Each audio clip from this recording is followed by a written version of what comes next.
ভবিষ্যতের শহর নিয়ম। সৌদি আরবের বিশাল মরুভূমির বুকে গড়ে ওঠা $1 ট্রিলিয়ন স্বপ্ন। কিন্তু একটা প্রশ্ন জাগে, কাঁচ আর স্টিলের এই জঙ্গলে যখন সূর্যের তাপমাত্রা 50 ডিগ্রি সেলসিয়াস ছাড়িয়ে যাবে তখন কি হবে? কিভাবে এই শহরটা নিজেকে ঠান্ডা রাখবে? এর উত্তর খুঁজতে হলে আমাদের ফিরে যেতে হবে 2000 বছর পেছনে, এক প্রাচীন মরুবাসী জাতির কাছে, যারা বিদ্যুৎ ছাড়াই শহরকে ঠান্ডা রাখার অসাধারণ কৌশল জানত।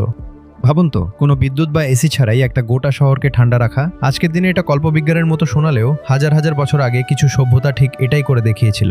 আর আজ 21 শতকের সবচেয়ে উচ্চাভিলাষী প্রকল্প নিয়ম সেই প্রাচীন জ্ঞানকেই নতুন করে ফিরিয়ে আনছে। কিভাবে $1 ট্রিলিয়ন ভবিষ্যৎ নগরী এক প্রাচীন সভ্যতার জ্ঞান ব্যবহার করে তৈরি হচ্ছে, চলুন এই রহস্যটাই আজ ভেদ করা যাক।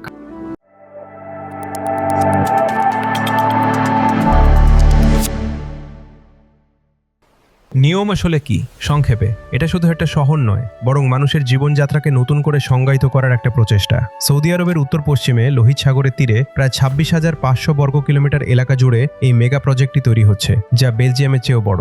2017 সালে সৌদি যুবরাজ মোহাম্মদ বিন সালমান ভিশন 2030-এর অংশ হিসেবে এই প্রকল্পের ঘোষণা দেন।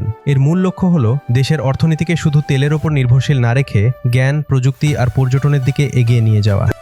এই প্রকল্পের অধীনে বেশ কয়েকটি অবিশ্বাস্য পরিকল্পনা রয়েছে, যেমন দ্য লাইন, যার প্রাথমিক পরিকল্পনা ছিল একটি 170 কিলোমিটার দীর্ঘ শহর যেখানে 90 লক্ষ মানুষ কোনো রাস্তা বা গাড়ি ছাড়াই বাস করবে। যদিও সম্প্রতি এর পরিধি কিছুটা কমানোর কথা শোনা যাচ্ছে, তবুও মূল ধারণাটি একই আছে। উচ্চগতির রেল পরিষেবার মাধ্যমে শহরের এক প্রান্ত থেকে অন্য প্রান্তে মাত্র 20 মিনিটে যাতায়াত। শহরটি সম্পূর্ণ কার্বন মুক্ত রাখার লক্ষ্য নিয়ে তৈরি হচ্ছে এবং একে শতভাগ পুনর্নবীকরণযোগ্য শক্তি দিয়ে চালানোর পরিকল্পনা রয়েছে। এছাড়াও আছে অক্সাগন, যাকে বিশ্বের বৃহত্তম ভাসমান শিল্প এলাকা হিসেবে গড়ে তোলার পরিকল্পনা করা হয়েছে, এবং ট্রোজেনা, যা মরুভূমির পাহাড়ে একটি স্কি রিসোর্ট তৈরির অবিশ্বাস্য উচ্চাকাঙ্ক্ষা। নিয়মের নির্মাতারা সারা বছর এক মনোরম জলবায়ুর প্রতিশ্রুতি দিচ্ছেন, কিন্তু প্রশ্ন হলো মরুভূমির মতো চরম বৈরী পরিবেশে এটা কিভাবে সম্ভব? শহরকে ঠান্ডা রাখতে কোটি কোটি ওয়াট বিদ্যুৎ খরচ করে এসি চালানো তো কোনো সমাধান হতে পারে না, কারণ নিয়মের মূল ভিত্তিই হলো টেকসই জীবনযাত্রা। এখানেই গল্পের আসল মোড়। সমাধানের জন্য নিয়মের স্থপতিরা তাকাচ্ছেন ইতিহাসের দিকে, অনুপ্রেরণা নিচ্ছেন সেই সব মানুষদের কাছ থেকে যারা হাজার হাজার বছর ধরে এই মরুভূমিতেই সফলভাবে টিকেছিল। যিশুর জন্মের প্রায় 400 বছর আগে আরব মরুভূমির বুকে এক অত্যন্ত উন্নত সভ্যতার জন্ম হয়, যাদের আমরা নাবাতীয় বলে জানি। তারা মূলত যাযাবর ব্যবসায়ী ছিল, যারা মশলা আর সুগন্ধি নিয়ে আরব থেকে ভূমধ্যসাগরীয় অঞ্চলে বাণিজ্য করত। সময়ের সাথে সাথে তারা বিপুল সম্পদের মালিক হয় এবং মরুভূমির বুকে পেট্রা ও হেগরার মতো বিস্ময়কর সব শহর গড়ে তোলে। তাদের সবচেয়ে বড় চ্যালেঞ্জ ছিল প্রকৃতির সাথে খাপ খাইয়ে নেওয়া। একদিকে জলের অভাব, অন্যদিকে মরুভূমির ভয়ঙ্কর গরম। কিন্তু নাবাতীয়রা হার মানেনি। তারা প্রকৃতিকে শত্রু না ভেবে তাকেই নিজেদের প্রয়োজনে ব্যবহার করার কৌশল শিখেছিল। তারা ছিল সত্যিকারের মরুভূমির প্রকৌশলী।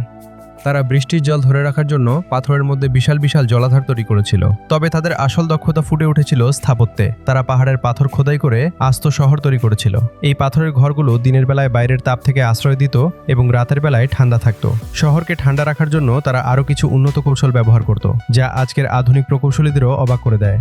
প্রাচীনকালে পরিবেশ ঠান্ডা রাখার এই কৌশলগুলোকে বলা হয় প্যাসিভ কুলিং, অর্থাৎ কোনো রকম বিদ্যুৎ বা যান্ত্রিক শক্তি ছাড়াই পরিবেশকে ঠান্ডা রাখা। এর পেছনে কোনো জাদু ছিল না, ছিল বিজ্ঞানের সহজ কিছু নীতি। এর কয়েকটি দারুণ উদাহরণ হলো: 1. উইন্ড ক্যাচার বা বাদগির। প্যাসিভ কুলিং এর একটা অসাধারণ উদাহরণ হলো প্রাচীন পারস্য এবং মধ্যপ্রাচ্যের স্থাপত্যে ব্যবহৃত বাদগির বা উইন্ড ক্যাচার। বাড়ির ছাদে উঁচু টাওয়ার তৈরি করা হতো, যা মরুভূমির গরম বাতাসকে ধরে নিত। বাতাস যখন এই টাওয়ারের মধ্যে দিয়ে প্রবাহিত হতো, তখন কনভেকশন কারেন্টের কারণে তা ঠান্ডা হয়ে যেত এবং সেই ঠান্ডা বাতাস ধীরে ধীরে পুরো বাড়িতে ছড়িয়ে পড়তো, অনেকটা প্রাকৃতিক এসির মতো।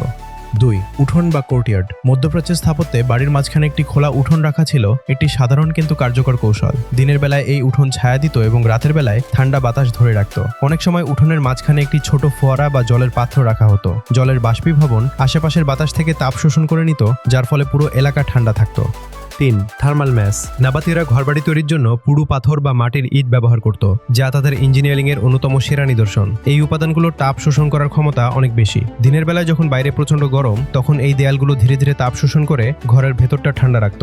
আবার রাতের বেলায় যখন মরুভূমি ঠান্ডা হয়ে যেত, তখন দেয়ালগুলো সেই সঞ্চিত তাপ ছেড়ে দিয়ে ঘরের ভেতরটা উষ্ণ রাখত। 4. শহরের নকশা। নাবাতীয়রা তাদের শহরগুলোকেও খুব পরিকল্পিতভাবে তৈরি করত। রাস্তাগুলো ছিল সরু, যাতে দিনের বেশিরভাগ সময় ছায়া থাকে। বাড়িগুলো একে অপরের গা ঘেঁষে তৈরি করা হতো, যাতে সরাসরি সূর্যের আলো কম পড়ে। এই নকশাটি পুরো শহরকে একটি শীতল মাইক্রোক্লাইমেট তৈরি করতে সাহায্য করত। ভাবতে অবাক লাগে, তাই না? কোনো বিদ্যুৎ বা এসি ছাড়াই শুধু প্রকৃতিকে বুঝে তারা এক আরামদায়ক জীবনযাত্রা নিশ্চিত করেছিল। আপনি যদি এই ধরনের ঐতিহাসিক এবং প্রযুক্তিগত রহস্যময় ভিডিও আরও দেখতে চান তাহলে আমাদের চ্যানেলটি এখনই সাবস্ক্রাইব করুন এবং বেল আইকনটি প্রেস করুন। আপনার একটি সাবস্ক্রিপশন আমাদের এই ধরনের কন্টেন্ট তৈরি করতে আরও উৎসাহিত করে। এখন প্রশ্ন হলো, 1000 বছরের পুরনো এই নীতিগুলো কিভাবে $1 ট্রিলিয়ন ভবিষ্যৎ শহরে ব্যবহার করা হচ্ছে? নিয়মের স্থপতিরা সরাসরি নাবাতীয়দের মতো পাথরের শহর তৈরি করছেন না, বরং তারা সেই প্রাচীন নীতিগুলোকেই আধুনিক উপকরণ, কৃত্রিম বুদ্ধিমত্তা, এআই এবং ডেটা মডেলিংয়ের সাথে মিলিয়ে এক নতুন রূপ দিচ্ছেন। এই পদ্ধতিকে বলা হয় বায়োক্লাইমেটিক ডিজাইন। নিয়ম প্রকল্পে এই নীতিগুলো যেভাবে প্রয়োগ করা হচ্ছে: 1. আধুনিক বায়ুপ্রবাহের ব্যবহার। দ্য লাইন শহরের নকশাটি প্রাকৃতিক বায়ুপ্রবাহকে কাজে লাগানোর জন্য তৈরি। দুটি 500 মিটার উঁচু কাঁচের দেয়ালের মাঝখানের করিডোরটি বায়ুপ্রবাহকে উৎসাহিত করবে। কম্পিউটার সিমুলেশন এবং এআই ব্যবহার করে এই প্রবাহকে এমনভাবে নিয়ন্ত্রণ করার পরিকল্পনা রয়েছে যাতে শহরের ভেতরে একটি শীতল এবং আরামদায়ক পরিবেশ বজায় থাকে। 2. শেডিং এবং ওরিয়েন্টেশন। দ্য লাইনের উঁচু দেয়ালগুলো ভেতরের ভবন এবং হাঁটার পথকে সরাসরি সূর্যের আলো থেকে বাঁচাবে, ঠিক যেমন নাবাতীয়দের সরু রাস্তাগুলো করত। ভবনগুলোর দিক এমনভাবে ঠিক করা হবে যাতে গ্রীষ্মকালে সবচেয়ে কম রোদ প্রবেশ করে কিন্তু শীতকালে পর্যাপ্ত আলো পাওয়া যায়। 3. সবুজ এবং জলীয় স্থানও। নিয়ম প্রকল্পে 95% প্রকৃতিকে অক্ষত রাখার প্রতিশ্রুতি দেওয়া হয়েছে। শহরের মধ্যে প্রচুর সবুজ স্থান, পার্ক এবং জলধারা তৈরি করা হবে। এই গাছপালা এবং জলীয় বাষ্পীভবন শহরের তাপমাত্রা কমাতে সাহায্য করবে, যা প্রাচীন উঠোনের ফোয়ারার আধুনিক সংস্করণ। 4. উন্নত উপকরণ। নিয়মে এমন সব আধুনিক উপকরণ ব্যবহার করা হচ্ছে যা তাপ শোষণ এবং বিকিরণে অত্যন্ত কার্যকর। দেয়ালের জন্য বিশেষ ধরনের কোটিং বা কাঁচ ব্যবহার করা হতে পারে, যা সূর্যের তাপকে প্রতিফলিত করে কিন্তু আলোকে প্রবেশ করতে দেয়। এটি প্রাচীন থার্মাল ম্যাস নীতিরই 21 শতকের রূপ। সুতরাং নিয়ম আসলে প্রাচীন জ্ঞানের এক আধুনিক পরীক্ষাগার। এটি প্রমাণ করতে চলেছে যে ভবিষ্যতের সবচেয়ে টেকসই সমাধানগুলো হয়তো আমাদের অতীতের মধ্যেই লুকিয়ে আছে। তবে নিয়মের পথচলা পুরোপুরি মসৃণ নয়। প্রাথমিকভাবে $500 বিলিয়ন এই প্রকল্পটির খরচ এখন প্রায় $1 ট্রিলিয়ন ছাড়িয়ে যেতে পারে বলে ধারণা করা হচ্ছে। এর বিশালতা এবং উচ্চাকাঙ্ক্ষার কারণে অনেকেই এর বাস্তবায়ন নিয়ে সন্দিহান। সম্প্রতি দ্য লাইন শহরের দৈর্ঘ্য এবং জনসংখ্যার প্রাথমিক লক্ষ্যমাত্রা কমানোর মতো কিছু পরিকল্পনা কাটছাঁট করার খবরও শোনা গেছে। এসব চ্যালেঞ্জ সত্ত্বেও নিয়ম একটি অত্যন্ত গুরুত্বপূর্ণ বার্তা দিচ্ছে। এটি আমাদের শেখাচ্ছে যে প্রযুক্তি এবং প্রকৃতির মধ্যে কোনো দ্বন্দ্ব থাকা উচিত নয়। একটি শহর একই সাথে আধুনিক এবং টেকসই হতে পারে। প্রাচীন মরু সভ্যতার জ্ঞান আমাদের মনে করিয়ে দেয় যে সবচেয়ে শক্তিশালী প্রযুক্তি হলো প্রকৃতিকে বোঝা এবং তার সাথে তাল মিলিয়ে চলা। নিয়ম প্রকল্পটি শেষ পর্যন্ত সফল হবে কিনা তা সময় বলে দেবে, কিন্তু এটি ইতিমধ্যে একটি বিপ্লব ঘটিয়েছে আমাদের চিন্তার জগতে। এটি আমাদের শহর, প্রযুক্তি এবং স্থায়িত্ব নিয়ে নতুন করে ভাবতে বাধ্য করছে। হাজার হাজার বছর আগে নাবাতীয়রা মরুভূমির বুকে সভ্যতা গড়ে তুলেছিল প্রকৃতিকে ব্যবহার করে।